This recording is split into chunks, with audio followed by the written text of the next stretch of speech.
See, the way to start a review for anything Wizard of Oz related, you start out in black and white or sepia tone, whatever you prefer. You have it full frame, and then you go to widescreen and color.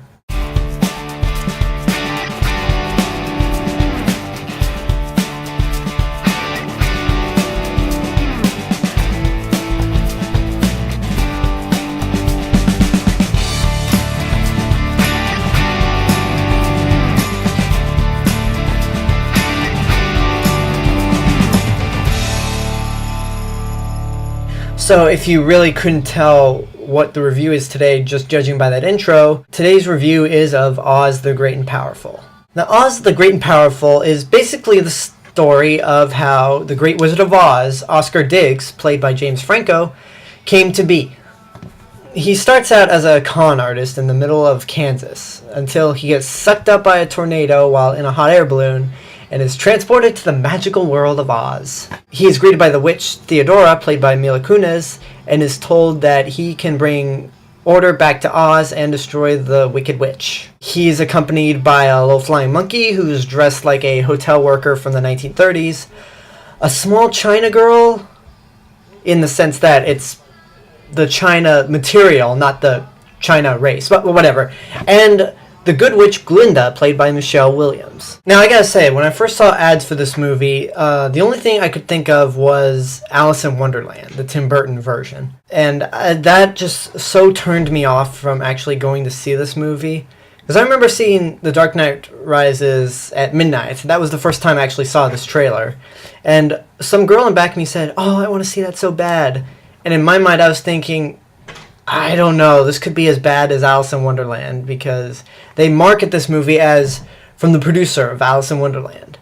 And then both movies are from Disney, and even the posters look the same. Thankfully, I enjoyed this movie a lot more than I did Alice in Wonderland, because Alice in Wonderland had never had a coherent story to begin with, so the idea of making a spiritual continuation with actual narrative was just stupid.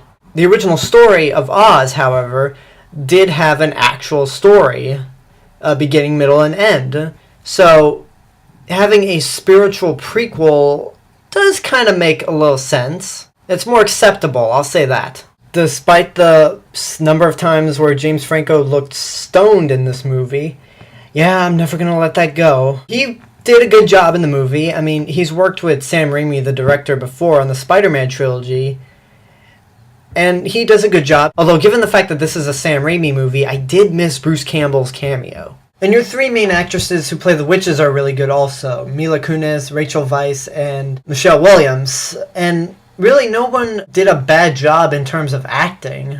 Now, I'll say this, even though it's a no-brainer that Rachel Weisz is the Wicked Witch, and really, am I spoiling anything by saying that? I mean, look at the way she dresses. She clearly is evil. Now, despite that, they actually do something with the whole Wicked Witch thing that I honestly didn't see coming, and if you've seen the movie, you probably know what I'm talking about. There are many nods to the original Wizard of Oz movie, but they're never like, hey, do you remember this from the original movie? Well, there you go.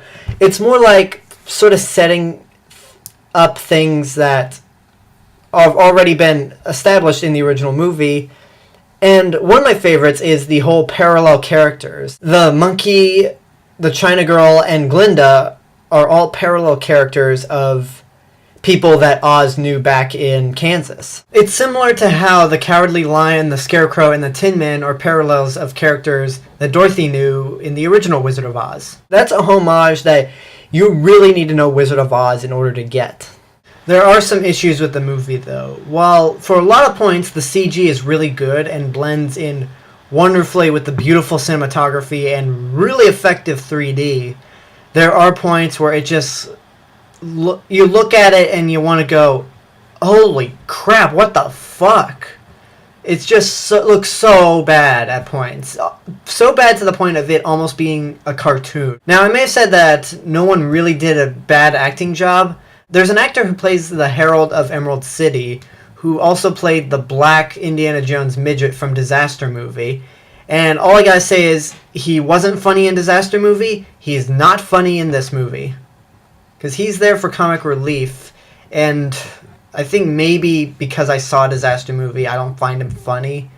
But thankfully, he is not in the movie for that long. There are also points where I felt the movie kind of dragged. I mean, it could have been... It's 2 hours long.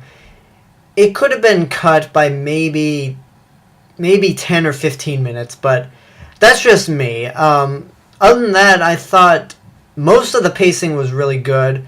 The 3D is really effective. This movie was made for 3D, and it was shot in 3D. Like, there's a point where spears are flying towards the screen, and I literally went like this. Whoa, whoa, whoa, just trying to dodge it. And there was another point in the movie where there was snow, and it's like, wait, why is it snowing in the oh, it's the 3D. So, I mean, despite my complaints, it's a really, really beautiful movie to look at.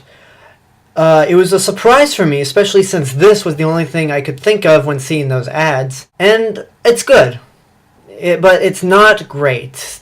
Maybe if they'd fixed up the CG and did something different with the Harold character, it could have been great. But I will say, if you do plan to see this movie in the theater, which most people probably have, see it in 3D. It's really, really effective 3D. Not as good as Avatar or Life of Pi, but one of the best 3D movies I've seen in a while. So that's my review for Oz the Great and Powerful. Leave a comment below if you've seen the movie, haven't seen the movie. Let me know what you think of it if you have seen it. And this has been The Cinemas with Alex G8462, and I will see you later. Bye.